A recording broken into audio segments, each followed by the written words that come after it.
Okay, so I thought I'd do a quick video on books about van life and alternative lifestyles or alternative living for my Aussie van life channel. And for those of you that have watched my videos recently, I'm migrating from WordPress to Jekyll, and today I spent most of the day working on my website. So you got the Without a Bound van life documentary, some YouTube channels, but here I've added some books about van life and alternative lifestyles. So these are books that I own and that I've read or listened to on Audible. And you can see I've got 6 showing up on my main homepage, because otherwise I thought it'd just be too many. So then you can click the See More Books button, and books about van life and alternative living, and I'll have the video that I'm recording now up here. And you can see that I currently got 3 more books listed. There are more books that I have that I will add in here, but you can see you can add comments.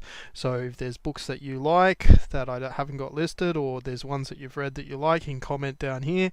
You can also comment on YouTube. Just copy and paste them to both if you like, because that kind of helps with, I guess, the ranking. But I'll go through some of these books because I think it gives you some idea of different ways of thinking, and new ideas and concepts can be good for growing the mind and that sort of stuff. So I like to read books or listen to audio books. So Walden on Wheels is basically the name Walden off the very famous book Walden by Henry David Thoreau. But this is about a young kid in, I guess, university who got a lot of debt, and basically he wanted to get out of debt as quickly as possible. So he goes to Alaska and basically lives and works in Alaska, saves a lot of money, pays off all his debt, ends up living at Duke University, which is one of the premium, I guess, universities in the States. There is a term for it, I can't remember it off the top of my head right now. But and I will click the link. It opens a new window up to Amazon. You can see that I borrowed this book with my Prime reading subscription in 2018. So I actually do own the books that I'm talking about. I'm not just listing them for the hell of it, but there is an affiliate code, so if you buy it, eventually, if enough people do it, I might get some money from Amazon.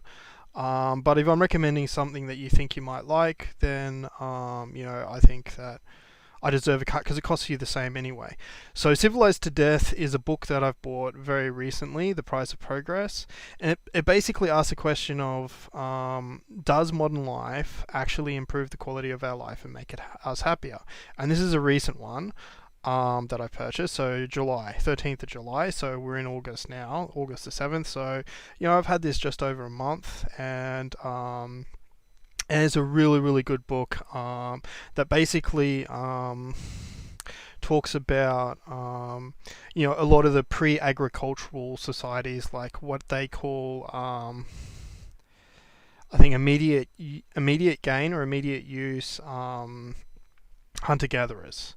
So they don't store things and things like that. And they talk about how a lot of aggression and violence and wars and greed and all this sort of stuff came basically from the agricultural. Once we started to do agricultural era, or when they might smoke salmon or something like that. If they're still hunter-gatherers, but they can smoke salmon or store food, then things change. But it's a very, very interesting book talking about a lot of the concepts that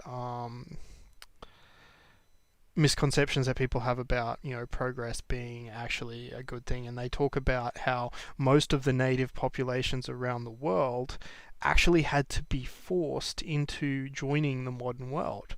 They saw the modern world, like they even took people to England and even to the royal courts of the time with the king and the queen, and they stayed there for like 2 years and then got sent back to the Americas, and they didn't want to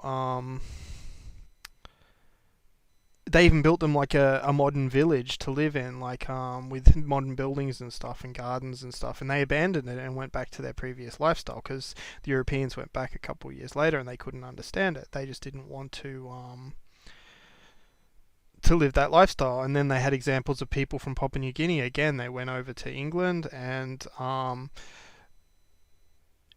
I think they said the only thing of value that they took back is the idea of putting feathers on the back of their arrows for stabilization. And again, they just couldn't understand why people live like that modern lifestyle. So basically, it talks a lot about how all of the different primitive cultures usually have to be forced into it. Moneyless Man is about somebody in the United Kingdom, an Irish guy that lived for a year without money and documented it, and he was in the media. I believe he's been living about 10 years, maybe 15 now, without money. So he's got a couple of books, which I haven't got them all listed here. I have all the books. He's got the Moneyless Manifesto and I think The Way or something. It's called The Way or something. The Last American Man. It's been a while since I've read this one. Do I have the book or do I have the audio version? So 29th of June 2020. So yeah, it's over a year now, so I'm a little bit hazy. But basically it's about a guy that lives a very traditional lifestyle off the land and does a lot of adventures. The Man Who Quit Money. Again, I own it.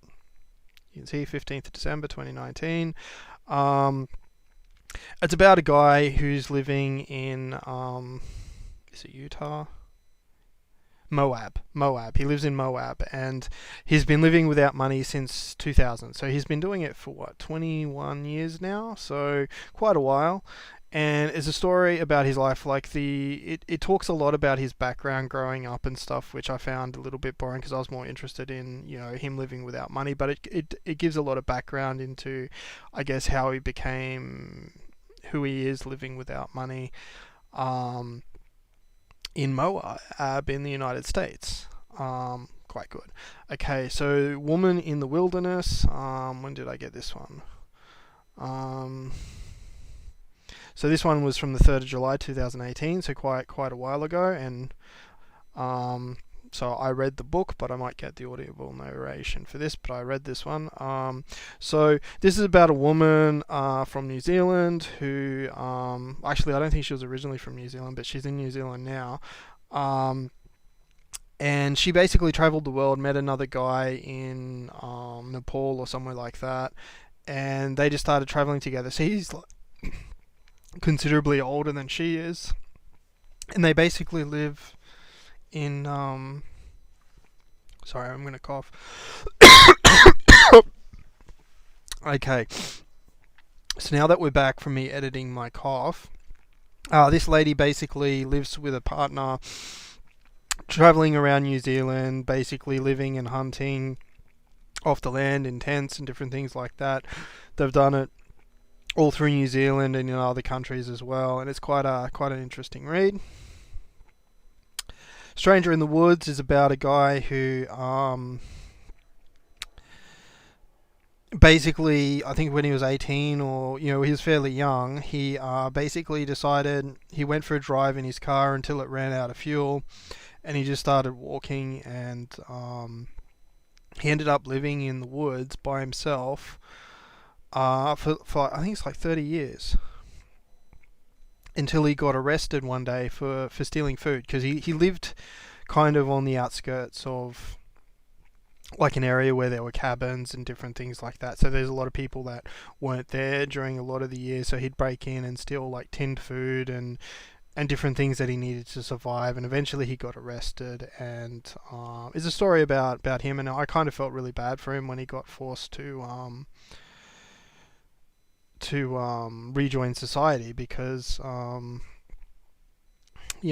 was kind of rooting for him. But he got arrested and he was in jail for a long time waiting for his court case, and then basically once he went to court, I believe he got released straight away into the care of his parents, and he basically had to do counselling and community service or work or something. But he basically lived for 30 years as a hermit by himself. So beggars can't be choosers. When did I get this one? I can't remember. It's been a while, I think. 2015. Yeah, a long time. Um, and I can't fully remember all of this. I'll have to reread it. But basically, it's about a 14-year-old girl who her mum, I think, due to, I don't know whether it was domestic violence or something, she was always on the run from her partner, I believe, from memory. And she had several kids, and so they moved around a lot. But basically, when this girl became 14 years old, the mother basically said, you know what, you can take care of yourself, you're capable, and basically left with the younger kids and left the 14-year-old girl by herself to fend for herself. And so she basically talks about, her first nights, where she found shelter to live, and basically climbing up trees for safety and stuff to get away from, I'm not sure if it was gangs or animals or whatever, but she basically went into town and found ways to basically get food and different things that she needed to survive. So that's quite interesting. And then obviously you've got Walden, which I think I've had probably since 2018. Yeah, since 2018. This one is a very old book that a lot of people that are living alternative lifestyles talk about. So I have read sections that I'm interested in, but a lot of this I've listened to the audiobook all the way through. But it is interesting in places. It's a bit boring in places where he waffles on, in my opinion. It's an old book. The writing shows that it's old, but a lot of people in the alternative lifestyle recommend this book. So they're the ones I currently have. There are more that I'll probably add over time. Again, if you have books that you like, put them in the comments on the website. Put them in the comments on YouTube. Just copy and paste. Hell, just paste. Do you even read books? Am I the odd one out for owning and reading books? But yeah, if you like the YouTube channel in YouTube, like, comment, subscribe, all that kind of stuff. And I'll have the link to this page in the YouTube video in the description if you're watching it on YouTube. And yeah, check out my website as well. It's currently under construction, but it's most of the way there. If you go into any other article, like I've got the categories there now, so if you're interested in, say, cooking in the van, you can click the cooking in the van category, and you can see the videos on cooking in the van, so it makes it a bit easier to get to things as well. Places to visit, different places I've been, you've got the videos. So it's coming along, the conversion to Jekyll, and yeah, stick around. I'll try to create more videos. But I'm probably not going to be like a once a week type of video guy, not at this stage anyway. But yeah, I am in the process of rebuilding my site and creating new content. So I'll see you in the next video.